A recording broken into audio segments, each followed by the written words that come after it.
de la sociedad civil.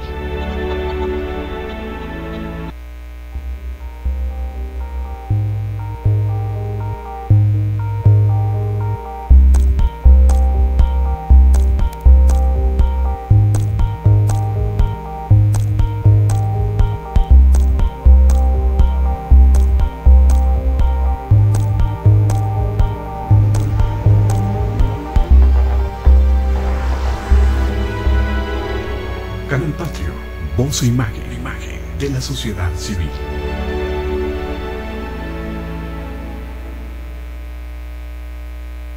Canal Patrio, voz e imagen de la sociedad civil.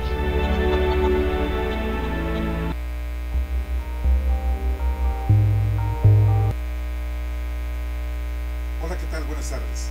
Soy Jesús Zapata en su programa Gestión Social. Los saludamos en este jueves 17 de julio de 2014, hoy con la gratísima presencia de Ernesto Pérez. Es un gusto verte como siempre. Igual de gusto, buenas tardes a todos. Buenas tardes. Oye, Ernesto, hablando de cultura, que es un tema muy amplio, tú nos traes siempre conceptos interesantes, sentimos que útiles para nuestro auditorio, pero que además nos mueven a muchas cosas, porque el día de hoy nos traes el tema de cultura general y culturas locales. ¿Por dónde empezar? ¿Por dónde empezar para ir, vamos, entendiendo este campo tan amplio, tanto de nuestro país como del mundo en general, o de la historia? Y de los hombres. Y de los hombres. Sí. Y las mujeres, siéntanse incluidas, por favor. ¿Sí? Cada vez que digamos hombres nos referimos al genérico, excepto que específicamente digamos lo contrario. Claro, sí, por supuesto. Y porque es un problema de cultura. Oye, es que, a ver, yo todavía recuerdo que nosotros, bueno, nosotros somos contemporáneos más o menos. No, tú eres mucho mayor que yo. Y más alta también, las dos cosas. Fíjate, usábamos el neutro. Sí, nos enseñaban. Y hasta que vino Fox, se hizo esa diferenciación de hablar de niños y niñas. Espérame, bueno, cuestión de cultura. A eso vamos a llegar también. Aterrizaremos, ¿sí? Sí, pero decías de los hombres. Los hombres como el género humano. Sí, los hombres somos producto de una evolución, indudablemente. La cultura en la que estamos metidos, quizá desarrollada en Occidente, en donde mucho tuvo que ver la presencia de Jesús, que hizo cristianismo y entonces desarrolló a partir de ese concepto la gran Europa, que viene y nos conquista y nos hace en mucho europeos. Somos en mucho europeos, y México es en mucho europeo porque dejó de ser natural, dejó de ser local, hace muchos siglos. Formó todo un criterio. Este criterio se ha ido desarrollando, se ha ido afianzando, y de alguna suerte lo que hoy domina el mundo es este concepto europeo.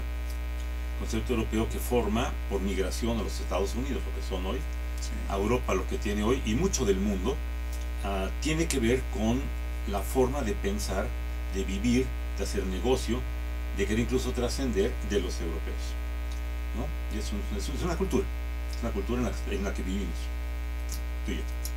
Fíjate, me hace recordar así rápidamente algunas imágenes. La parte del comercio. Vamos, ¿quiénes fueron los que abrieron todas estas vías en el mundo? Bueno, el mundo tiene que ser entendido como la parte conocida del espacio geográfico que habitamos. Entonces tenemos que ver el mundo romano, o tendríamos que ver el mundo egipcio, tendríamos que ver el mundo mongol quizá en algún instante. Y hoy todavía el mundo hindú y el mundo chino son mundos que, aunque están globalizados, que es un tema que vamos a tocar al final del día de hoy, no dejan de ser como su propio mundo conocido. Entonces, cuando quieres hablar de la cultura mundial, tienes que empezar por etapas de la historia del ser humano. Y esto de los viajes, por ejemplo, el concepto real de viajar lo hacen los fenicios. Si mal no recuerdo, como 5000 años antes de Jesús, o sea, tienen 7000 años. Los fenicios viajaron por cuestión de comercio, precisamente, y desarrollan no únicamente la caminata, y la caminata con animales que permitían ser cargados o que llevaban a las personas, desarrollan comercio en barcos, en buques, para moverse por todo el territorio mediterráneo. Entonces el mundo fenicio era un mundo que luego fue el mundo griego, No sé si primero fue el egipcio, y luego el griego, y luego el romano, y luego nos hemos ido cambiando de mundos, ¿no? Y hoy tenemos que hablar de un mundo global porque hay una presencia del mismo grupo de conceptos de cómo deberían ser las cosas, impuestas por lo que se fue haciendo una costumbre que se vuelve una cultura, necesariamente aceptada como los europeos radicados en América, pero en América del Norte, no en la América latina nuestra, que hacen cultura a partir de la europea, ¿no? Y que entonces cambian, a veces tergiversan el devenir de la historia para hacerse como ellos, los dominantes de este mundo contemporáneo, han querido que sean las cosas, imponiendo una serie de reglas que ellos sienten que son de cultura. Brevemente diré, para la cultura norteamericana tiene que haber democracia. Para la cultura norteamericana tiene que haber derechos humanos. En la cultura norteamericana una mujer aparentemente no puede gozar de llevar el rostro cubierto y de ser la segunda esposa de un varón, ¿no? Esos son conceptos norteamericanos, que claro, tienen que ver con los conceptos europeos y tienen que ver con los conceptos cristianos del matrimonio de uno con una nada más, y el respeto y la familia, y de todo esto que con la suma del todo hace ideales de lo que debería ser el desarrollo humano, ideales, pero son patrones, son cartabones, son dichos que se convierten a partir quizá de una costumbre en culturas. En este proceso del ser humano, del salvajismo a la cultura, hay una parte muy interesante. Vamos, ¿cómo se fue transformando el ser humano? Híjole, ¿qué es salvajismo? Quizás salvajismo es lo que le restaba al humano, cuando ya fue humano, de animal. El animal es salvaje por naturaleza. Es salvaje porque es instintivo y entonces reacciona a la inclemencia del tiempo. Sí. Reacciona a la... El peligro. Sí, déjenme hacer una interrupción. Nos vamos a ver en televisión, mira. Ah, nos pusieron un monitor a nosotros. Muchas gracias, la tecnología. Gracias, Abel. Qué interesante. Claro. Muchas gracias. No tienen ni idea lo atractivo que es saber cómo se ve uno en televisión. A ver, endereza. Sí. Bueno, sí, el hombre es una evolución. Independientemente de que haya habido una voluntad divina de decir, de este grupo de primates, permitiré un desarrollo en donde además mi complacencia para que haya una imagen y semejanza mía es que tendrán un alma y un espíritu y podrán pensar diferente. Este primate se fue desarrollando y se le fue quitando a la hora que se convertía más en hombre, que fue primero un Homo erectus y luego fue un Homo sapiens y luego fue un Neandertal y ahora somos como cromañones, ¿no? Lo que ha sido de la evolución de esto. Éramos salvajes en términos de no teníamos ningún tipo de conocimiento de convivencia correcta. Convivíamos como las manadas de primates precisamente, y eventualmente lo podemos ver como viven las cebras, los leones o los hipopótamos en grupos, pero por la afinidad que tienen entre sí. Y conforme se nos fue quitando lo animal y nos fuimos volviendo humanos, seguramente que fueron apareciendo una serie de características que nos fueron quitando lo salvaje. Cuando hoy un ser humano se porta como horda, se dice que es un salvaje. Es un salvaje. Hace salvajadas, ¿no? Sí. Y es salvaje el bullying, por ejemplo, que significa que se le avienten muchos a uno más débil. O es salvaje el querer celebrar un partido de fútbol corriendo por las calles, a lo mejor nada más intoxicados un poco con cerveza o algo así. Es salvaje querer golpear a un representante de la autoridad que, bien o mal hecho su trabajo, representaba a la autoridad. Son salvajismos. Sí. Y la cultura, de alguna suerte, rescata al ser humano de ese salvajismo para volverlo civilizado. Y entonces quizá cultura es el ingrediente que hace esta transformación, esta migración de lo salvaje a lo civilizado. Es cultura. Sí. Hay cultura general que existe en todos lados. Sí. Hay algunos rasgos. Sí. Mira, hay algo superior todavía en la cultura. Una identificación que no podemos perder es que los seres humanos todos tenemos una conciencia. Parecería una de las características del humano. Sí. Y ese concepto de conciencia pensamos igual los chinos del norte con la gente de la Patagonia que los europeos o que el mexicano menos instruido. Tenemos una diferenciación entre el bien y el mal. Y esta diferenciación de bien y mal es universal, es un principio. La cultura de alguna suerte te mueve a poder encontrar lo mejor de lo que el ser humano es capaz de hacer. Eventualmente, la cultura tiene que ver con una capacidad de distinción de lo que el ser humano hace en términos del arte o de la bella arte. Y entonces hablamos del arte de la ciencia. La ciencia es el arte de poder entender a la naturaleza y eventualmente replicarla, o poder convivir con ella, o poder combatirla, en el caso de la medicina, ¿no?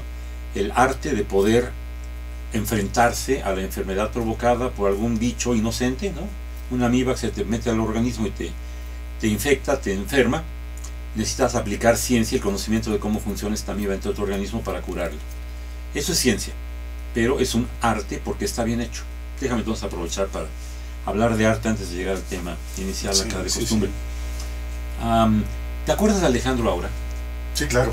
Que bailaba sensacional, parecía que flotaba y era simpático. Y era un poeta de muy buen tamaño. Sí. Buen tamaño, y que creó en México el Instituto de Cultura de la Ciudad de México. Sí, sí. Tuve la oportunidad de platicar con él en alguna ocasión y salió a la palestra que es arte. Y él dio una explicación muy interesante. Arte es el resultado del rigor. Y rigor quiere decir la disciplina llevado a un extremo. El arte necesita rigor artístico de hacer bien las cosas. Si una pieza musical, una pintura, una declamación, no únicamente una poesía, no están bien hechas, la verdad es que no hay arte en ello. Y están muy bien hechas, entonces quien lo hace es un artista. Es un rigor. A partir de este concepto, los seres humanos fuimos creando lo mejor que podíamos, y así, haciéndolo lo mejor, fuimos haciendo obras de arte. Podemos considerar obra de arte un barco muy bien diseñado, y podemos considerar obra de arte una pintura muy bien hecha. Claro. Son obras de arte porque están muy bien hechas. Entonces, cultura significa la búsqueda del ser humano para hacer lo mejor posible. Mejor posible en una serie muy amplia de campos que incluyen, desde luego, las bellas artes. Déjame dar un salto al fútbol. Es una bella arte. A ver. Escribí un artículo para una revista. Sí. Y entonces mi artículo empezaba diciendo: fútbol, el arte, el deporte de las patadas. Entonces, una serie de consideraciones de cómo nace el fútbol, ¿no? Sí. Se dice, no me consta, yo no estuve ahí, que los salvajes de la Britania vencen en alguna batalla a los romanos, y algunos de los romanos pierden la cabeza y los británicos la patean. Así empieza el fútbol. Me parece que es desafortunada la descripción, pero bueno, es posible. Sí. Y el artículo terminaba diciendo: fútbol, el arte de las patadas, porque se puede hacer las cosas tan bien que resulta artístico por el rigor con que se hace bien hecho. Me parece que el fútbol, cuando es llanerito, es divertido. Cuando es deporte bien practicado, pues obviamente es deporte, pero que cuando vemos una justa en la que se enfrentan los mejores jugadores de cada país unos frente a otros, vemos que algunas jugadas, algunos goles, algunas cuestiones son artísticas. Es un arte el cómo alguien puede recibir un balón, y no sé si diga exactamente así, a bajarlo, matarlo, a colocarlo, chanflear, tirar, meter gol. Tiene que ser bien hecho. Tú eres un narrador de fútbol. No. Me acuerdo cuando era pequeño y voy a hacer una confesión pública. Yo metí en toda mi vida un gol. Sí, de todos los partidos de fútbol que jugué, yo siempre jugaba de defensa. Sí. Una vez metí un gol frente a un niño de 12 años de edad. Yo tenía como 18. Y me acuerdo. Fue un tiro raso por el poste de la izquierda que el chamaco no pudo alcanzar y metí gol. Una vez en mi vida. Entonces no soy tan futbolero. Nadie me gusta el fútbol. Me declaro chiva. Sí, cuando las Chivas estén en tercera división, voy a seguir siendo chiva. Yeah. Mira. Esa declaración es fuerte, ¿eh? Sí, claro. Oye, Ernesto, ahora con el Mundial, percibes cultura en los equipos? ¿Percibiste cultura en los equipos?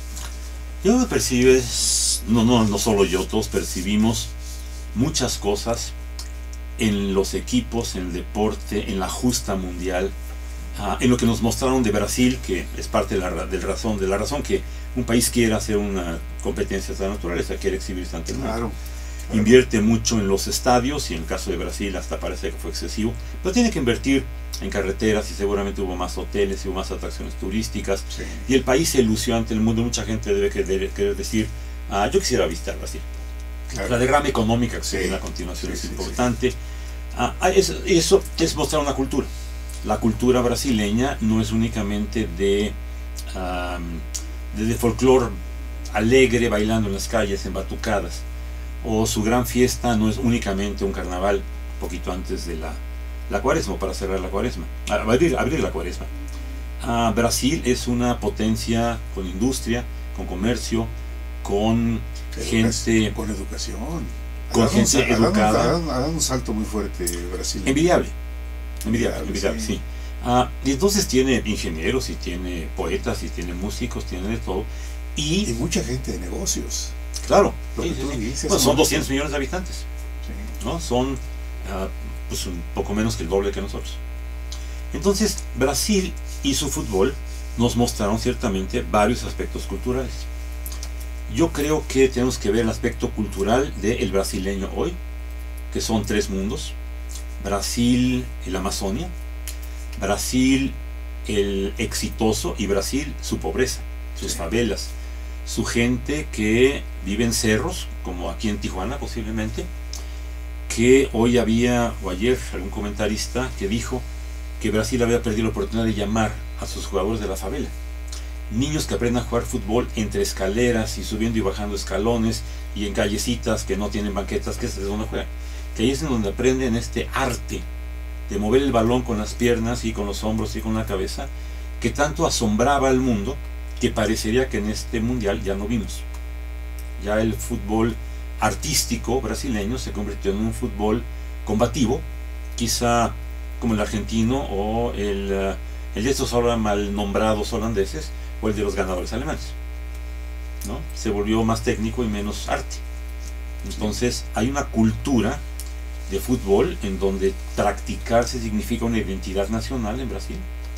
Practicar el fútbol significa un gozo de hombres y mujeres, porque aunque hemos tenido mundiales de fútbol de mujeres, y en esta ocasión no lo vimos, en los comerciales se nos mostraba a las chicas muy guapas brasileñas en la playa jugando fútbol, y jugando voleibol a partir de un balón de fútbol con cabeza y con pies, no con las manos. Entonces sí hay una razón para entender que la cultura brasileña tiene mucho de fútbol. Alguna declaración más o menos afortunada diciendo que el fútbol en Brasil es una religión, y la religión forma parte de las culturas, indudablemente. Así que sí vimos una cultura brasileña, muy por encima de, repito, los carnavales con música, con ritmo, con gente hermosa mostrándose bailando. Hay gente alegre, además de hermosa. Sí. Y luego vimos el fútbol. Y el fútbol es una cultura en la que se tienen que hacer bien las cosas para que el buen fútbol resalte. Claro. En donde algunos países han hecho arte de preparar a sus representantes para que jueguen un fútbol de tan buena calidad que se demuestre la cultura de los países. Me parece que este mundial algo Ahora, se mostró. vámonos al otro lado, Alemania. Sí, A ver, Alemania ganó porque se conjugaron todas esas cosas que tú estás diciendo. El hacer bien las cosas. básicamente. Y además de ello, en esta cultura, el amor patriótico auténtico,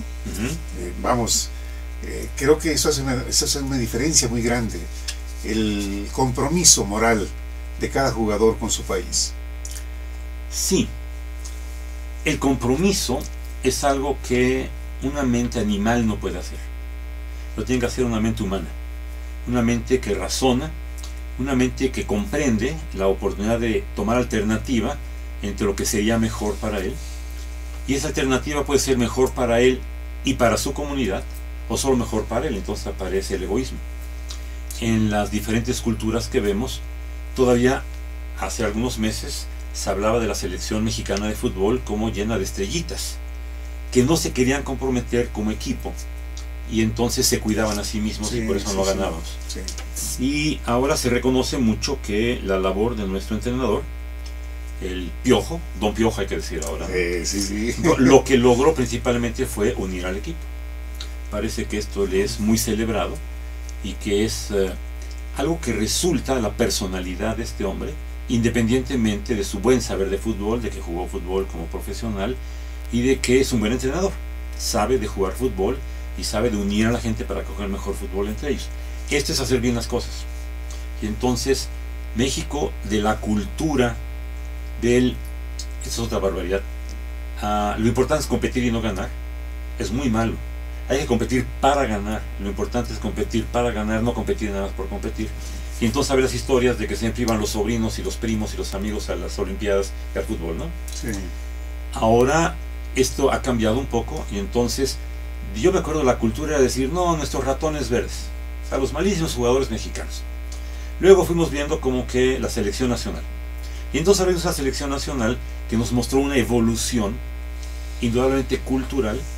Yo creo que la cultura de los jugadores, de entenderse como equipo, es un avance que tiene que ver con hacer las cosas bien, en jugar como equipo, en donde voy a resaltar, uno, jugar es un juego. Dos, un equipo es un grupo de gentes que hacen todas algo juntos con un propósito definido, acordado, buscado. Y entonces, hoy, la cultura que nos mostró la selección nacional, jugando unidos con la intención verdaderamente de ganar, esa búsqueda de nuestro quinto partido, me parece que hace en todos los que vimos el fútbol una diferencia de cómo veíamos el fútbol antes mexicano y cómo lo vemos hoy, y entonces un orgullo diferente de ponerte la camiseta verde y irse a un restaurante a tomar una cerveza, o unirse a la familia todos para ver el partido de fútbol, o suspender las actividades para poder estar ahí. Una cultura diferente en términos de el gozo, el disfrute de lo que es de lo más excelso del hombre, que podía ser el arte, visto como bellas artes, y que es el arte de jugar bien un deporte, y que además te representa la oportunidad de que si juegas mejor que el contrario, y no solo jugar mejor, sino jugar más estructurado, más dirigido, más inteligente, más pensado, te conducen a disfrutar hasta de una derrota. Sí. El juego de las patadas, el arte de las patadas, decías. Arte. El arte de las patadas. Eso también significa el ser magistral sin tener que agredir al contrario, sin tener que ser sucio, sin tener que golpearlo. El fair play que llaman ahora significa el juego, más allá que justo, el juego limpio. El juego limpio. Sí, fair es verdadero, ¿no? Entonces el juego verdadero ateniéndose a reglas que están muy conocidas, todos nos conocemos todas las reglas del fútbol, ¿no? Ahora vimos aparentemente un abuso de lo que era marcar el fuera de lugar. Nos costó los primeros 2 goles, por cierto. Sí. Pero cuando entendemos que estaban bien marcados y la televisión con su gran tecnología hoy nos muestra la línea en donde no podía haber estado rebasado el jugador y si pasaba una ya había pasado, pues nos costó 2 anotaciones. Es una cultura el aceptar que primero el árbitro sí puede equivocarse y luego que hoy es más difícil no poder mostrar que sí o no el árbitro tenía razón. Es una cultura, vamos aprendiendo cosas, la tecnología nos las va enseñando. El juego del fútbol se volvió muy tecnológico. Ahora, a mí me gustó mucho ver el mismo gol 4 o 5 veces en 4 tomas distintas o 5 tomas diferentes. 5 cámaras no únicamente muy capaces de tomar la escena, muy bien manejadas para poder tomar al jugador que recibía o lanzaba la pelota, que tiraba para gol, o el portero que lo tenía, y te repetían la jugada muchas veces. Este conocimiento de puedes apreciar así el deporte, te va cambiando la cultura del deporte mismo, porque te va diciendo que efectivamente no es un asunto de suerte que llegue el balón y esté vacío el espacio y chutes y metas goles. Es que efectivamente tienes que tener una jugada de pizarrón en donde quien te lanza el balón lo hace con tanta certeza que vaya, brincas y con la cabeza sí le pegas y metes gol, ¿no? Como el gol de Rafa Márquez. Me pareció muy oportuno. Sí. Y el de Chicharito después. Sí. ¿No? Chicharito viene corriendo. Muy oportuno el Chicharito. No, el Chicharito no es un hombre de suerte que pase por donde viene el balón y con su cabeza lo mete a la portería. El hombre tiene una capacidad intelectual de poder medir de dónde viene el balón, en qué ángulo viene, a qué velocidad debo correr, en qué dirección, para centrármelo antes de que el portero la detenga o algo suceda. Sí, es una inteligencia. Sí, porque se ve como que fue muy fácil que le haya llegado la pelota al Chicharito, ¿no? Sí, yo creo que todo el mundo mete un gol como Chicharito. Aunque sea en un conjunto llanero. Sí. ¿No? Vaya, el llano está muy avanzado, ya no hay llanos en México, pero banquetero. Cultura local. Estamos hablando del fútbol. hablemos de la cultura mexicana. A propósito del efecto del fútbol. ¿Me puedo sentar, Chueco? Sí, por supuesto. Gracias. Estás en tu casa. Sí, pero tú la televisión obliga. Nos apagaron Estamos nuestro monitor. Estamos entre amigos. Sí, pero he apagado el monitor, ya no me puedo ver. No importa. Decíamos, el efecto de la cultura del fútbol en México. ¿Qué podemos esperar? Pasado ya el Mundial. Primero, la moda que se nos queda. Yo voy con frecuencia a un domicilio que está por el Peñón de los Baños y hay un parquecito ahí que se llama, creo que el Niño Quemado, y entonces le doy la vuelta a alguna hora de la noche.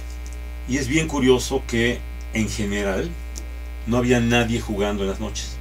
Y ahora, incluso con lluvia, había muchachos jugando fútbol a las 10 de la noche. Entonces, primero, cada vez que hay un evento deportivo mundial, sobre todo de fútbol, nos renace el gusto por jugar fútbol a los citadinos, y yo quisiera pensar que a quienes no viven en ciudades tan grandes como las nuestras, o que tienen un llano a donde ir a jugar, nos renace, y de alguna suerte esto sí es deporte, y sí es práctica de un trabajo en equipo. El deporte tiene muchas ventajas, y la gente lo quisiera ver como la parte saludable de practicar deporte mismo. Claro. Pero la verdad es que el deporte tiene muchas otras ventajas, como la obligación de reunirse, la obligación de tener ensayos o entrenamientos, la obligación de acoplarse todos a un mismo fin, la conducción por parte de uno responsable dentro de la cancha, que se llama el capitán del equipo, pero que es un líder, y eventualmente el sujetarse a las reglas, que incluyen que a veces hay un entrenador que es capaz de decir usted sí juega y usted no juega. Claro.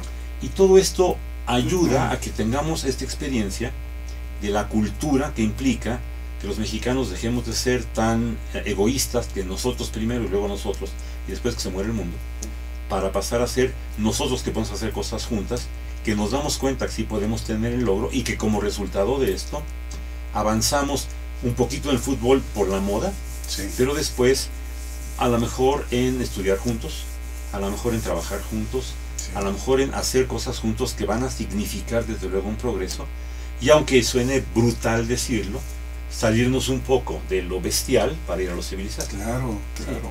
Entonces seremos más civilizados en mucho sentido, porque el fútbol nos trajo esta temporada de esparcimiento, de ver que unos mexicanos sí estaban ahí, los demás tomábamos chelas y cervezas y ¿qué otra palabra hay para cerveza? Pero la tomábamos mucho, ¿no? Con botanas y con, no sé, como lo disfrutamos. Además hubo un ambiente muy festivo en todos los partidos. Yo creo que México celebró que con un montón de trabajo y cosas, sí fuimos a la fiesta. Luego celebramos que sí salíamos a la cancha. Luego celebramos que no nos fue mal. La verdad no nos fue mal, ¿no? Una ganada y una perdida y un super empate con los brasileños. Me parece que dejaban un buen sentido en el mexicano. En una cultura de represión económica con la que llevamos en los últimos 30, 35 años, en donde nos faltan tantas cosas por darnos gusto, en donde no hemos comido postre bien, en donde no nos hemos alimentado, en donde nos duele ver a la gente pobre y lastimada, en donde además se nos han ido acrecentando los problemas de inseguridad y los problemas de no hay trabajo para la gente, y los problemas de me doy cuenta que no estoy tan bien educado y por eso no me el trabajo, que ya alguna vez hablamos aquí, los problemas del profesorado y del programa educativo. Llegar a la temporada del fútbol es como una pequeña vacación para todos, en donde esta cultura mexicana de apoyo al mexicano en el extranjero, que podría triunfar, representada a veces por la Olimpiada, a veces por el fútbol, significó que las empresas ponían televisiones en los comedores y el personal pudiera comer una hora diferente para ver el fútbol todos juntos. Yo esperaría que el director de la empresa, ejerciendo su liderazgo, se iba a comer con sus muchachos, sus muchachas, su personal, y le gritaban todos gol a México. Me parece que este permiso que nos dimos de suspender un poco las actividades para ver el fútbol es importante dentro de algún tipo de cultura, del morbo de ver si nos apalean o no, el gusto de ver que no nos apaleaban. Algo nos cambió por una temporada. Entonces México, bueno, fue eliminado en la forma en que lo fue. Sacamos muchos corajes propios diciendo mal de los equipos que se visten de anaranjado.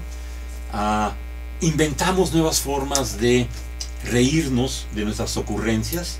Esto mover las manos así queriendo enviar una mala vibra y que el portero cuando sacaba el pelota le gritáramos ¡bruto!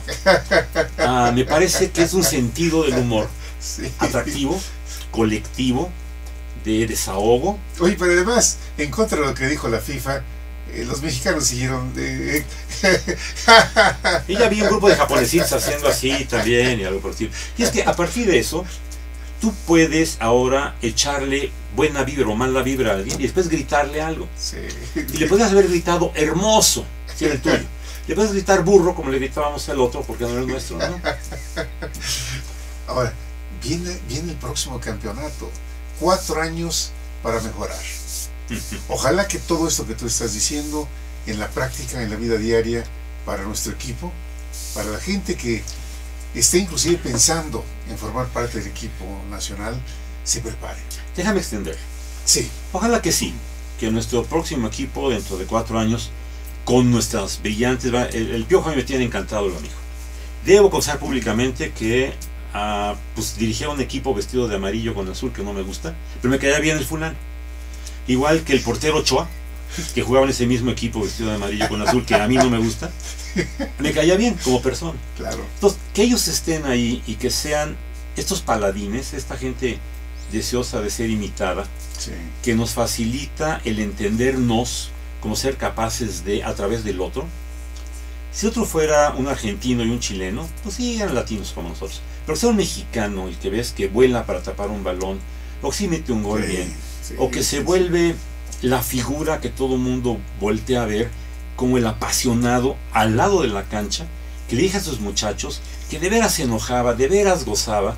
Jamás habías visto que los jugadores se tupieran encima, dejaran rodados Sí. en el piso como niños chiquitos. Me parece que esto Sí. influye en que los mexicanos lleguemos a estas convicciones de si se pudo, en lugar de si se puede, que alguna vez discutimos Sí, aquí. sí. Y que esto pudiese perdurar porque ahora van a ser motivo de observación durante 4 años, Claro. incluso a nivel presidencial, porque el mismo presidente dijo que hay que prepararse. Entonces, creo que la cultura del mexicano de convivencia, de la práctica, del hacer bien algo, empezando con el fútbol ajeno y eventualmente con el desempeño laboral, el desempeño social, el desempeño familiar, Sí. el desempeño educativo, A ver, podría tener un aliciente distinto. A ver, estamos hablando del fútbol porque es algo que se sigue sintiendo. Esta emoción Está de existe, moda, está de moda. Sí. Vamos a la parte educativa. Ujú. Hay culturas en el mundo, históricamente, que tienen un gran respeto a personas, a personajes, como el profesor.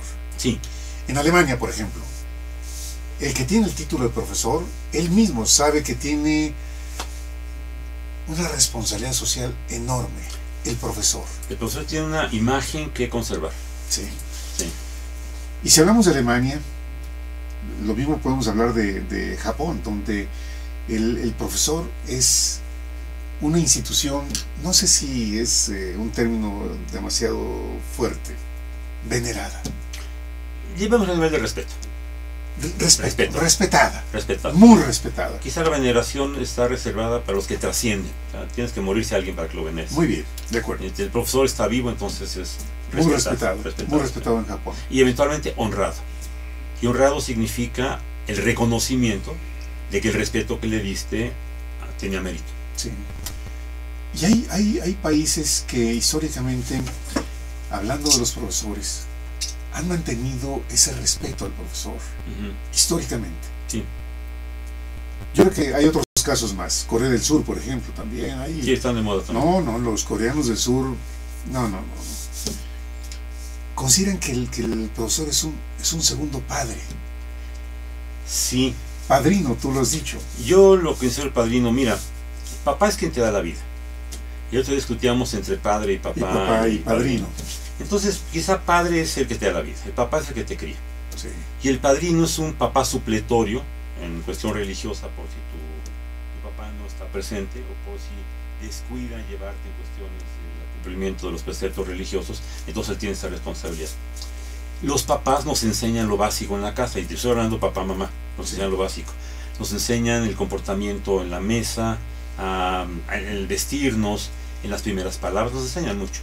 Después los papás no tienen el tiempo y posiblemente no tienen la capacidad, ni la voluntad, ni la vocación para seguirnos educando en todo esto otro, que además acaba siendo la cultura general.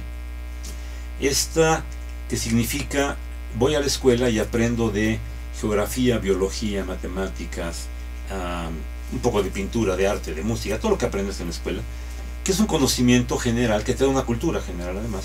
Los papás no podrían hacerlo, alguien tiene que hacerlo. Entonces, en esta cultura de Corea, ellos entienden, y quizá los alemanes lo ven bastante parecido, que el profesor es aquella persona que en lugar de que tu papá te siga enseñando, lo hace a nombre de ellos.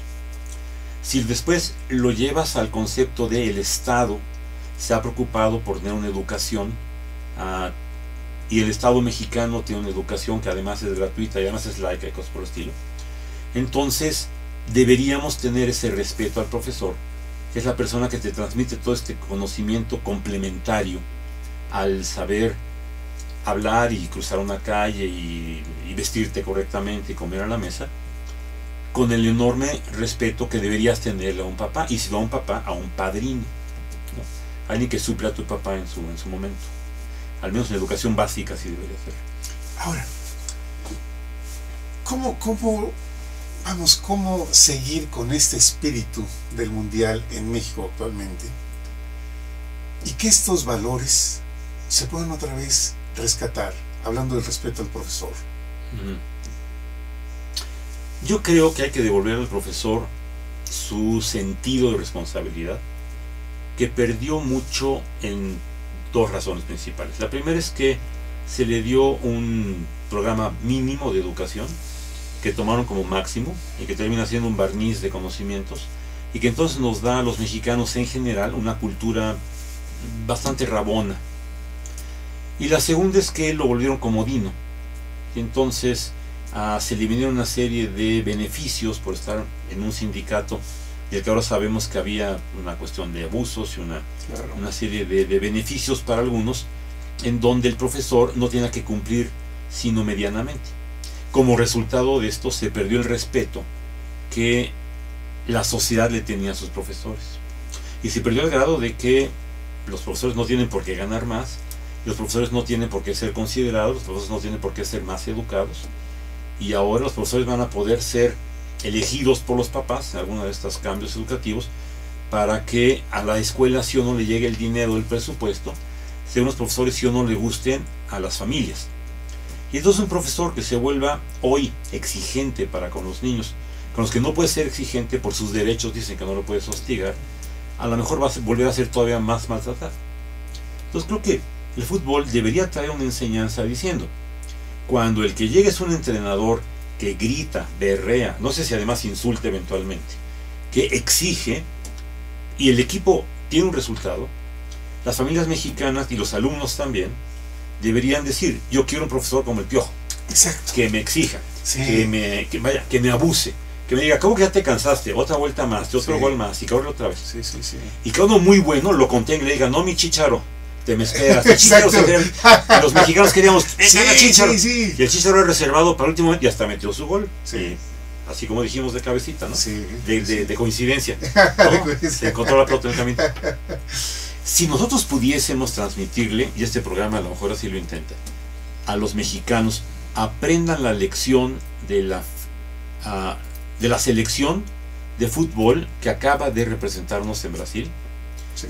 no de la federación, que sería como el gobierno que manipula al profesor con sus alumnos, sino de a este hombre profesor que le dijeron: pues vamos a confiar en ti y por favor primero gánanos el derecho de ir a la participación, y se llevó al equipo que eran sus alumnos del momento, ¿no? Que estaban vestidos de azul y amarillo antes de ponerse de verde, no sé, pues bueno, okay. Y entonces, como si pudimos pasar a la competencia mundial, pues ya le trajeron a los mejores futbolistas mexicanos y trajo a los de Europa, que los de Europa traen una escuela diferente. ¿Por qué juegan diferente los mexicanos que juegan en Europa? Porque tienen que jugar con los equipos europeos. Claro. ¿Y cómo juegan los equipos europeos? A partir de culturas europeas, de hacer las cosas bien, de exigencia, de sí enfrentarse con el mejor, y sí sufrir la paliza que significa poderle ganar a un igual que tú. Claro. Cuando los jugadores vienen a integrarse a la selección mexicana, nos dan una cultura distinta, de cómo aceptar el entrenamiento, cómo aceptar la disciplina del entrenador, cómo enfrentarse al trabajo de conjunto y de equipo, y entonces cómo tener resultados. Y me parece que esto debe ser analizado como un detonador de lo que ojalá fuese una nueva cultura de observar el respeto al que sí sabe, al profesor, Claro. y el respeto del alumno que quiere superarse. Mira, si llevamos la figura de Don Piojo como profesor en su aula con sus alumnos, y esto lo pudiéramos llevar a cada una de las aulas en México, creo que el resultado podría ser extraordinario. Pues imagínate el profesor entusiasmado ¡Claro! por sus muchachos, sí aprendieron cuál es la capital de Checoslovaquia, Sí. que ya no existe. Checoslovaquia se partió en 7 pedacitos, ¿no? Fíjate, esta lección histórica del fútbol en México Sí, podría transformar muchas cosas en México. ojalá que lo hiciera. Mira, este no es el programa para discutirlo, pero habría que preguntarnos, ¿por qué es tan mala nuestra educación? Y ya lo dijimos en el programa del 15 de mayo, que nos coincidió la fecha del profesor, pues porque el profesor tiene un programa muy chiquito que educar, y es tan chiquito que se lo pueden hacer con facilidad, porque luego a lo mejor el sindicato y lo que tú quieras, ¿no? Si nos volviésemos más exigentes para poderle decir a los jugadores, te vas a enfrentar con los brasileños, que son los mejores del mundo, y si les ganas a ellos, o de perdida, te vas a enfrentar con los holandeses, que han llegado 2 o 3 veces a la final, y si te va todo mejor, te vas a enfrentar con los alemanes. Los niños en la escuela deberían decir, pues voy a competir contra los gringos. En la escuela pública deberían decir, voy a competir contra los del TEC. Sí. Deberíamos tener una motivación distinta, que sería un cambio cultural, de por qué querer hacer las cosas superiores. Creo que ahora la cultura nos dice, pues ¿para qué te esfuerces? Ni hay chamba. Y si trabajas mucho te van a pagar una miseria. Mejor ni te esfuerces. Es una cultura imperante, una constante en la sensación de los muchachos que llegan a la universidad, que se preparan primero con enorme entusiasmo, que se les va pagando a muchos de ellos en el transcurso de la carrera, y salen ya derrotados de la escuela para ver qué chambita les dan. Porque la cultura en México, que se mama en las universidades, Sí. es llegar a ser empleado. Bueno, a mí así me educaron. No sé si a ti te tocó. Pues sí, Pero también. tú eres más grande que yo, ya quedó clarísimo eso. Pero a mí me dijeron en mi casa, estudia para que tengas un buen empleo. Y me lo dijeron no sé cuántas veces, me lo dijeron en primaria, en secundaria, en preparatoria, Sí, en todo en sí. facultad. Me decían, estudia para que tengas un buen empleo. En mi caso nunca me dijeron, pon una empresa, inténtalo, sé empresario. La idea nunca estuvo ahí. Y desde luego nunca lo fui tampoco. Nunca lo fui. Y es que fíjate, en el aspecto laboral, la cultura en México sigue prevaleciendo. No se motiva al alumno a que sea un emprendedor y empresario. En términos generales. Mira, el maldicho, pues no está maldito, el maldicho Fox nos lo intentó decir, cuando menos un changarro. Pero Cuando menos un changarro. No le hicimos hacer caso, ¿no? Sí, los changarros. Sí Nos lo recuerdo. dijo, nos lo quiso insistir, le puso el punto sobre las IES. No, Se empezó a inclusive mencionar la palabra. hubo programas para apoyar a los changarreros. Sí, seguro. Sí. ¿No? Y era el principio de la empresa familiar que se va convirtiendo en la microempresa, la pequeña, la mediana, la grande empresa, a partir del esfuerzo de volverte autoempleado en tu autonegocio, que puede ser de quesadillas o puede ser un taller más o menos bien montado, Hostales. hostales, En la parte turística. sí, que podía ser la historia de un chamaco de 14 que vendía camisas porque el papá vendía telas, Sí. y hoy acaba de ser confirmado el hombre más rico del mundo. ¿Dónde estuvo la diferencia? Tenía 24 horas de edad que todos los demás, estudió ingeniería en la UNAM, igual que muchos tantos más, y se hace el hombre más rico del mundo. Tenía una cultura distinta de trabajo. Debo decir que su familia venía de Líbano, que es donde los fenicios inventaron esto del comercio. Cultura. Entonces le voy a echar la culpa que Slim es lo que es, por su abuelo era fenicio, ¿no? Y los otros mexicanos no somos, por nuestros abuelos pues eran gachupines.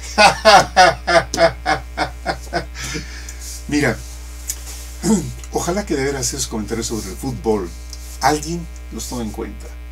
Profesores, directores, alumnos, para cambiar esta cultura en México. Ujú. Mira, afortunadamente en el programa nos gusta ver el vaso medio lleno y no medio vacío. Sí. Y aportar. Soy más sentado, ¿verdad? Sí, me dio pena. Siempre. Cuando Kennedy vino a México y se Sí. puso a comer con López Mateos, ¿no? Sí. Se puso a comer así y fue muy mal visto. Yo no debería estar sentado así aquí. ¿Qué cultura tan ínfima la mía? Entonces, como... No, pues hay que estar correcto, es una cámara de televisión, es un programa serio, tiene sentido el humor, es lúdico, pero somos gente seria, Sí. ¿no? Y me imagino que la gente ahí enfrente está diciendo, yo quiero ser como ese señor que se refieren a ti. Que tiene sentido el humor, que traes invitados más o menos simpáticos, ¿no? Que se portan más o menos bien, que recomiendan no fumar. Si me estás Y viendo, que ya sabes. paguen impuestos. Y bueno, pues si me sabes quién eres, te vuelvo a decir, no fumes. Y el otro día que te vi no fumaste, me encantó. Si hubiera sido mi novia diría que sabía rico, pero no es mi novia. Entonces, no fumen. Oye, Ernesto, si hablamos de esta globalización de la cultura, Ujú. porque ya estamos en la recta final del programa. Pues sí, ya te brincaste mis primeras 2 hojas ya. Ya. Oye, pero fíjate, cómo la espontaneidad nos lleva a la profundidad de las cosas, hoy hablando de un tema tan importante como el fútbol en México. Porque no cejamos en el propósito de ver el tema fundamental. Claro, Porque no nos quedamos en la liviandad de mencionarlo, reírnos y seguir hablando de fútbol, claro. ¿no? Sí, Sí. hay una diferencia ahí, que es un rigor, es una disciplina. Tu programa termina diciendo de qué se trataba. Sí, es un ejemplo de cómo hacer cosas. O sea, es un ejemplo el señor, vaya. No digas que yo también, ¿no es cierto? Tú. Acuérdate que estoy renuente a que digas que si tú, no sé qué, no dices, No digo, no digas. globalización. Ujú. Mira, cuando el mundo se vuelve pequeño, porque las comunicaciones lo permiten, Sí. y cuando las empresas se vuelven grandes y llenan al mundo con los mismos productos, entonces parecerá que el mundo se vuelve una sola gran cosa muy similar. Todos usamos pastas de dientes de más o menos la misma marca, todos tomamos refrescos de la misma denominación, todos jugamos al fútbol con el mismo balón redondo. El mundo globalizado significa un mundo más pequeño, en términos de podernos comunicarnos con otras comunicaciones, hay mucho que ver. Y esta globalización trae cosas muy positivas y unas no tanto. Una muy positiva es que trae consigo asimilación de culturas que no son las propias de los lugares, de los locales. La cultura de usar un desodorante, por ejemplo, no sé si esté en todo el mundo, pero en la televisión la gente que hace desodorantes logra poner comerciales que le llaman la atención a la gente, y entonces mucha gente que no usaba está usando desodorantes, porque le muestran, por ejemplo, que el señor que usa desodorante se liga a una chica más guapa, entonces pensamos que comprar ese desodorante va a tener un efecto. No es exactamente igual, ¿no? Pero bueno, lo vas intentando, que tomamos el refresco, que nos vestimos usamos el mismo tipo de calzado deportivo. Todo esto es una asimilación de una cultura, está muy bien, que las culturas sirvan para todo el mundo. En alguna conferencia con antropólogos, yo creo que antropólogos sociales, yo escuché algo muy interesante. El desarrollo debe consistir en darle potencial económico a la gente sin sacarla de su cultura. A lo mejor sí debemos enseñarle a los huicholes no urbanos, que es más cómodo el calzado tenis para empezar, después el calzado choclo o la bota, y que es mejor un pantalón Levi's que un pantalón de manta, y que es mejor una camisa abotonada o una blusa que sus blusas tradicionales de fiestas. Pero no debemos obligarlo a que esa sea la forma en que vive. Quizás no debemos obligarlo a que sepa leer y escribir en español, por ejemplo. Tenemos que dar una capacidad económica a partir de que hable en su idioma natural y que además hable en español como un segundo idioma. Porque esto de educar en forzosamente español hasta hace poco les hizo que fueran desdeñando sus propios idiomas y fuimos perdiendo de los idiomas mexicanos que eran 90, creo que 40 ya los tenemos ahí. Entonces, esta visión del antropólogo es alguien muy respetable. Yo no sé si el quinto o sexto lugar que tenemos que respetar es el antropólogo y entonces al historiador también, que nos intentan explicar qué sucedía en un pasado no tan remoto para justificar cómo somos hoy. Los sociólogos nos explican cómo se comportó en la sociedad, pero el antropólogo te dice por qué y desde dónde vienen los diferentes cambios. La globalización hace que este comportamiento del local a quien quisieras darle una calidad de vida sin sacarlo de su tradición, es posible por el acceso a los diferentes productos. Pero entonces tienes que darle el acceso al producto, que es un problema económico. Y el problema económico se enfrenta con problemas de explosión demográfica, en donde ya somos muchísimos y entonces es más difícil repartir la riqueza. En donde tenemos una enorme cantidad de jóvenes que quieren pasar muy rápido a esto que significa el confort provocado porque la globalización facilita el acceso a la tecnología y a los juegos y a las comunicaciones y todo esto, y lo sacas repentinamente y además en golpe muy rápido a un mundo distinto en el que la estructura del trabajo y las diversiones y el ocio y entonces las costumbres de alguna forma se van trastocando. Si me salgo del ejemplo Huichol, son gente linda, y me voy a la gente de la Ciudad de México, este fenómeno espantoso de que papá, mamá y los niños todos tienen un juguetito, están chateando con alguien que está lejos y pierden la oportunidad de comunicarse con lo que está cerca, es producto de la globalización. Y está muy bien la capacidad de comunicarse por escrito, de estar cerca de los que están lejos, pero es terrible en términos de perder la cohesión familiar, la cohesión de los amigos, porque así como ves a las familias, ves a los amigos, a lo mejor estaban viendo el partido de fútbol y cuando ya no gritabas gol, todos estaban chateando con alguien y todo estaba ahí. Es cierto, ¿no? Sí. Y esta es una cultura que ha venido por la globalización. La globalización tiene la facilidad de que tú puedes hoy sentarte en tu casa con alguna facilidad de escuchar a la Filarmónica de Berlín, pero al mismo tiempo tiene la facilidad de que estás solo viendo la Filarmónica si todos los demás están en otra cosa, ¿no? Porque la globalización te ha facilitado el que como individuo hagas cosas que necesita la participación social, excepto a lo mejor del fútbol. Y entonces vuelves a tener el fenómeno de del gregario humano que se reúne para algo, como es ver el fútbol, ojalá practicarlo y ojalá poner el ejemplo, pues lo que comentábamos de hacer una mejor sociedad, una mucho mejor sociedad. Ahora, esta globalización también tiene sus ventajas. Ah, sí. Si hablamos de los aspectos educativos, el hecho de saber que mundialmente no estamos en los mejores lugares desde el punto de vista del modelo educativo, sí, ya lo comentamos. Andamos mal. Sin embargo, el hecho de tener información, yo creo que también es para poder mejorar. ¿Cómo que estamos tan abajo? Siempre y cuando haya esta toma de conciencia necesaria, ¿no? Porque, ¿qué pasa con el concepto confort? Pues sí, estamos abajo, pero así estamos contentos. Es una cultura, ¿no? La cultura del conformismo. Quizá tan grave como la cultura del compadrazgo, o tan grave como la cultura del cohecho. Mira, aquella caricatura, no sé de qué época habrá surgido, donde se pintaba al mexicano sentado en un cactus, en un órgano. En un órgano, con el sombrero bajo, durmiendo. Y el jorongo, ¿no? El jorongo. Sí. Como si fuéramos flojos, como si ese fuera el mexicano. Quizá la representación gráfica estaba muy equivocada, pero el resultado, con dolor te digo, es que tenemos un avance tan lento en el consorcio de las naciones, en el concierto mundial, la globalización, en donde los afortunados pues van en caballo de hacienda corriendo a la velocidad de los europeos y los orientales, sí, norteamericanos, pero la mayor parte del mexicano no, y el resultado es que parecería que estamos dormidos. Mira, es una alegoría. Pongo un ejemplo. A propósito del rigor escolar,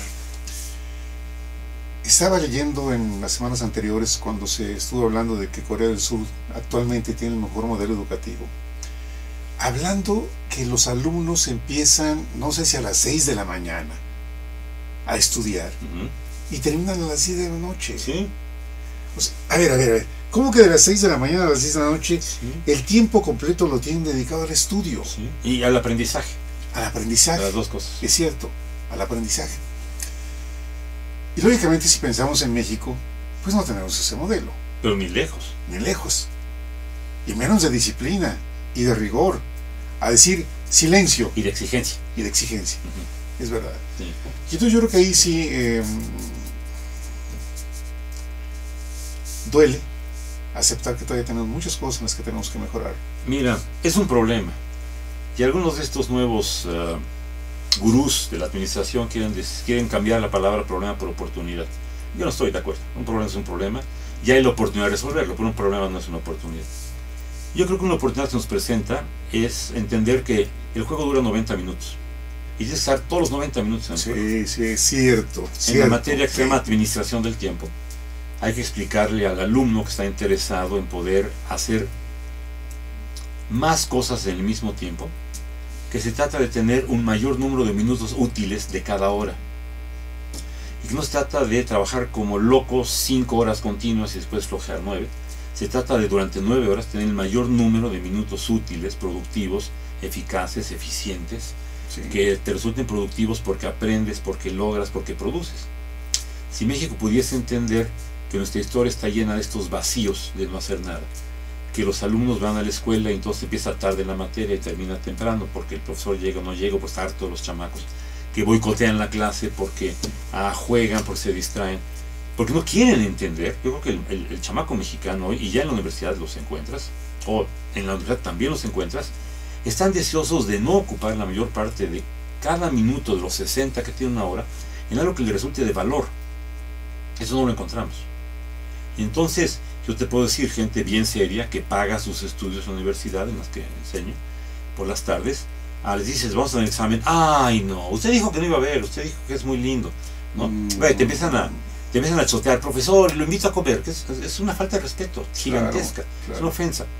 Pero no lo estoy tomando desde el punto de vista de decir que majaderos son, sino que tampoco interesados están en ocupar el tiempo, en haber aprendido y entonces sujetarse a una demostración de que realmente lo aprendieron. Y no tanto porque ellos digan aprendí, sino porque van a decir, profesor, usted logró enseñarme. Sí. Que es otra forma de ver al profesor exitoso, logró enseñarles. Aprovecho para comentarte lo siguiente. En los últimos programas hemos tenido la oportunidad, todavía inclusive el martes, te tiene aquí la presencia del maestro Fernando Rojas Ajís, que además tiene una habilidad y un manejo del taller de lectura. Es un lector ávido, ¿no? Es un copión, yo también. Yo soy copión de él. Fíjate, no hemos hablado, porque ya ahorita el tiempo ya se nos está agotando, sobre el tema de la lectura. La cultura. Es parte de la cultura. Cuando tú lees una novela, Harry Potter, la historieta, pero que te digan que el castillo así, que la gente, el comportamiento, y que el vestimento, y que el trato del profesor, el respeto al profesor, incluso a Snape, que era el maldito, ¿no? Te dice, oye, los estudiantes en tiempos de Harry Potter y en su colegio eran diferentes, ¿eh? Sí. Oye, el efecto de la lectura de Harry Potter en los jóvenes ingleses fue extraordinario. Extraordinario. Volvieron a leer. Y por voluntad propia. Sí. Y qué bueno que lo hicieron película. Pero la verdad, qué malo que los chamacos dijeron, el número 5 ya lo ven en película, ya no lo leo. Sí, porque además no son libros pequeños. Pues es que son como deben ser los libros. O sea, los libros chiquitos son un libelo, ¿no? Sí. Un libro, yo no sé si empieza, lo decía, ¿quién fue? Ahorita me acuerdo. Sí. Que no hay placer más grande que el de abrazar un libro, ¿no? Vargas Llosa. ¿Cómo Vargas Llosa lo dice? Que no hay placer de abrazar un libro. Pues no puedes abrazar. Pues abraza un cuaderno. Abrazar así. No, pues sí, que te dan carnita, ¿no? Yo espero que ese sea un tema que también abordemos contigo sobre la cuestión del taller de lectura, de la importancia de la lectura. Y sobre todo también, otra vez, volvemos a Don Piojo. Que nuestros profesores se preparen. El Piojo no está improvisado. El hombre, para haber llegado donde está y haber logrado todo lo que logró, seguramente tuvo que hacer muchas cosas. Y déjame hablarte del Chicharito. Hay un comercial de un banco, en donde dice, mi banco siempre fue el mismo, en donde sale el papá y el abuelo. Y el papá y el abuelo están discutiendo, el que le metió un gol a Francia en un mundial. El abuelo ya le metía goles a Francia en un mundial. Y entonces el papá fue un jugador de renombre también, el Chicharito, y este es el tercer Chicharito de una dinastía de gente que ha jugado bien al fútbol. Han llegado a ser miembros de la selección en medio de mundiales. No son ningunos improvisados. Y nuestro Don Piojo, para nada. Para nada. Y México tiene que dejar de ser improvisado. Y eso no es únicamente el que lee y no lee, del que es ingeniero o del que es un comerciante honesto. El que es político y se atreve a representar a los mexicanos en un congreso, tiene que ser un hombre bien leído y bien instruido, Claro. no solo bien intencionado, suponiendo sin conceder que estuvieran bien intencionados. Sí. Nos comentó Fernando Rojas Agis una experiencia que él tuvo cuando fue director de un CONALEP. Microsoft hizo un trabajo mundial de pruebas y luego recopiló toda esa información, y al CONALEP, donde él era el director, lo premiaron. Y entonces lo invitaron a él a ir a la sede de Microsoft. Y dice que tuvo la oportunidad de conocer a uno de los presidentes, no rectores, le llaman presidentes, de Harvard. Y le comentaba a este presidente que en cada materia, independientemente de qué área es, dedican unos minutos a leer. Ernesto Pirch, ¿qué nos trajiste el día de hoy a la clase? Lo que tiene que haber escrito, porque esa es otra, Sí. otra, ¿no? Y entonces, Una cosa es leer y otra es haberlo escrito sí, y haberlo entendido para poder escribir. exactamente. Y entonces leer y después decir, muy bien, el profesor, mañana me traen su análisis, su comentario, su trabajo. Sí, una preparación de clase bien diferente a la Sí. nuestra. Y luego ya, pasados 5 minutos, vámonos a la clase, Sí. la que fuera. Y me pareció interesantísimo que en Harvard hagan este ejercicio de lectura. Me impresionó. Pues a lo mejor esos son los número uno, ¿no? Harvard. Tiene mucho que ser. Mira, hay una nueva cosa que se llama benchmark. Qué bonita palabra en inglés. Quiere decir Benchmark. marcar, estar haciendo marcajes desde la banca. Parece que empieza con básquetbol, donde los jugadores están muy cerca de la cancha. Entonces solo hay 5 jugando y los demás están sentados con el entrenador. Sí. Y el entrenador está viendo cómo juega el contrario para aprender eso que está ganándole a su equipo, que su equipo lo está ganando, y ponerlo directamente en práctica. Y entonces hoy se recomienda, se enseña en las escuelas, Sí, que veas cómo hicieron las cosas los ganadores para que no repitas el proceso del ensayo y el error hasta que salga bien. Vete directamente a intentar hacerlo como lo hacen los grandes. Esta forma de educar, pues debía hacerse decir, mira, profesor, cómo el Piojo puso a la selección. Y el profesor no puede decir, pues pero mira qué alumnos tenía, ¿no? Pues es que tiene los que tiene. Y tiene los que tiene porque los papás de él, y entonces él, y no sé quiénes más, educaron a los papás y a los abuelos de los niños que tienen enfrente para ser como son. Y nos encontramos con este choque de la realidad del que eventualmente quiere y no puede, ¿no? Los que eventualmente no quieren, pues los obligan y pues resulta mal. Y somos un grupo étnico, el mexicano, si lo podemos así definir, pues inculto, desganado, desilusionado y con mucha desfortuna por delante si no hacemos cambios. Y me parecería que el grito copien al Piojo se nos va a enfriar bastante pronto. Pero dentro de 4 años, ahí vamos a estar. Otra vez. Sí, claro. No, aquí la idea sería que no perdamos el tiempo en esos 4 años. Que no sigamos perdiendo el tiempo, que dejemos de perder. Y eso habla de educación, habla de elaborar en la oficina bien. Mira, yo no pertenezco a ningún partido político, pero soy político porque soy homus político. Claro. Y entonces te puedo decir que los azules, a diferencia de los tricolores, quisieron hacer un cambio en el régimen laboral del país. Y dijeron, hay que pagar el concepto de destajo, lo que la gente logre hacer por su desempeño. Y desde luego que hubo muchas voces que dijo, no, tenemos que seguir con la ley federal del trabajo que dice que la gente tiene un salario mínimo por asistir a un trabajo. Y la asistencia no significa un desempeño. Claro. Significa una presencia con algún nivel de desempeño. Y cuando a ti o a cualquiera nos dicen, le pago tan poquito, es porque saben que vas a desquitar como 35, quizá 40 minutos de cada hora. Sí. Y que si no desperdiciases una parte de la hora, de las 8 horas que vas a estar ahí, entonces deberías ganar esa compensación. Entonces tu sueldo, este mágico 6,000, que es lo que ganan la gente que sale de las universidades hoy, todos sueldos como 6,000, debería convertirse como un 8,500 o 9,000, a lo mejor un 10, si trabajaran efectivamente 60 minutos de cada hora. Como no es este concepto, pues entonces no funciona. Si la propuesta de los azules hubiese tenido algún nivel de éxito, a lo mejor en las empresas estaremos viendo la gente que trabajaría, voy a hablar de costureras, sin que sea un ejemplo. Si usted viene aquí y está durante 8 horas, me tiene que coser 50 camisas. No, le pega 50 bolsas de camisa. Si las termina esas 50 las 8 horas, Se gana lo que lo prometí. Si no las termina, tengo que ver por qué, no la tengo que capacitar, la tengo que motivar, lo tengo que correr porque no me cumple. Pero si las termina en menos tiempo y me hace más camisas, cada camisa adicional se la pago en 2, 3, 4, 5 pesos. Entonces la gente, y además tiene que hacerlas bien hechas, no puede hacerlas al aventón. Claro. Si la persona trabaja aquello por lo que le pagan en cantidad en cierto tiempo y sigue elaborando, eso adicional debería ser pagado diferente, como un destajo, como un premio, con una cantidad alzada, y las primeras 3 a 1 peso y las otras ya a 3 pesos, para volver productivo al país. Los azules lo intentaron, lo propusieron, yo creo que no lo supieron hacer bien, y desde luego creo que los amarillos tricolores, o los morados, o los verdes, o los rosas, o los anaranjados, o otros, como que no quisieron permitir que la idea surgiera por miopía política, y no sé cuánto por egoísmo de que pues, nos saldría muy caro, ¿no? Mejor no lo hacemos así.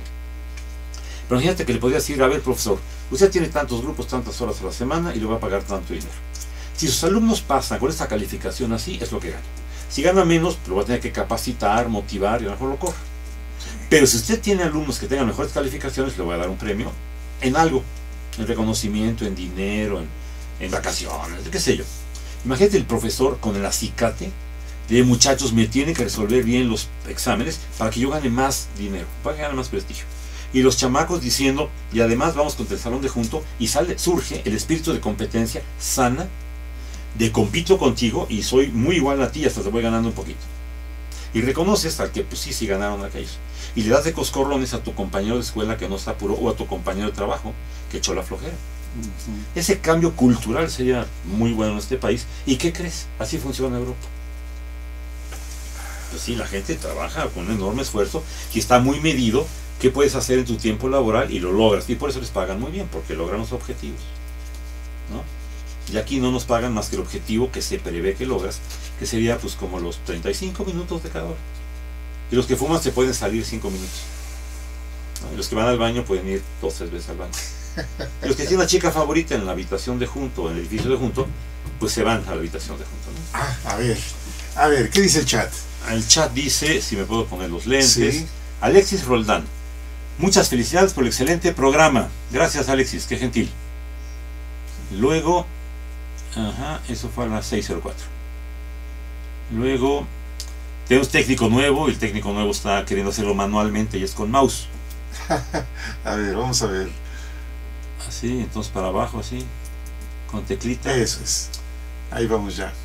Juan Manuel Sevilla, muy agradable y ameno su programa, felicidades. ¿Y qué, don Juan Manuel Sevilla?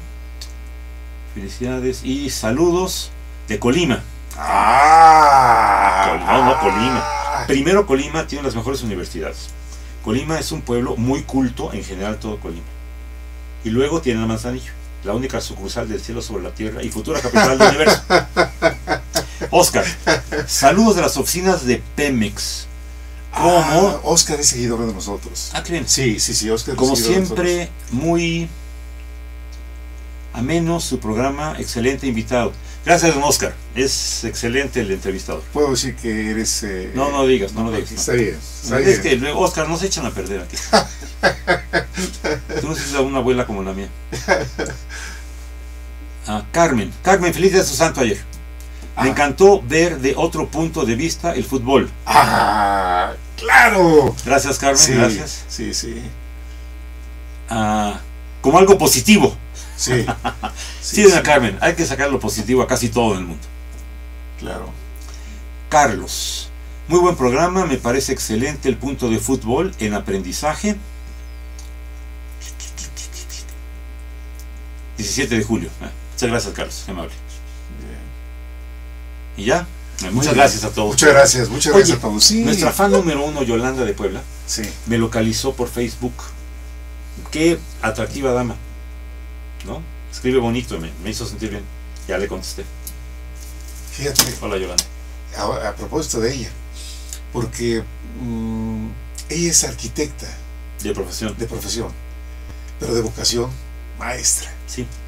Maestra. Sí, me gusta. Y en todo su desarrollo profesional va a iniciar el doctorado. Órale, muy bien. Vamos, estamos hablando otra vez, vamos al ejemplo del Piojo.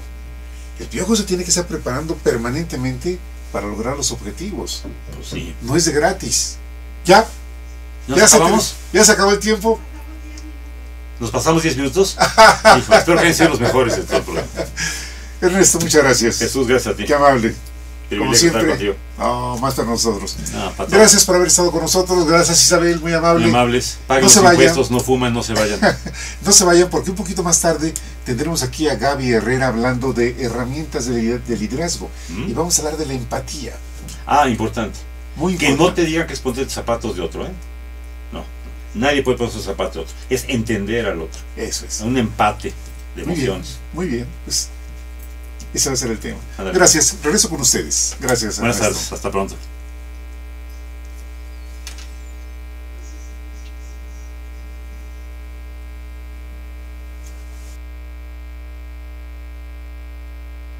Canal Patrio, voz e imagen de la sociedad civil.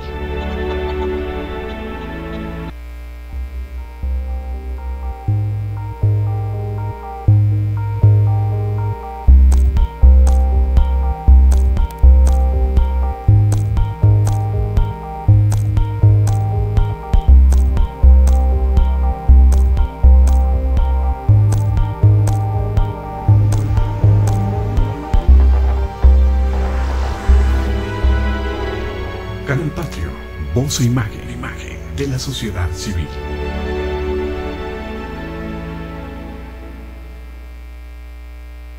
Canal Patrio, voz e imagen de la sociedad civil.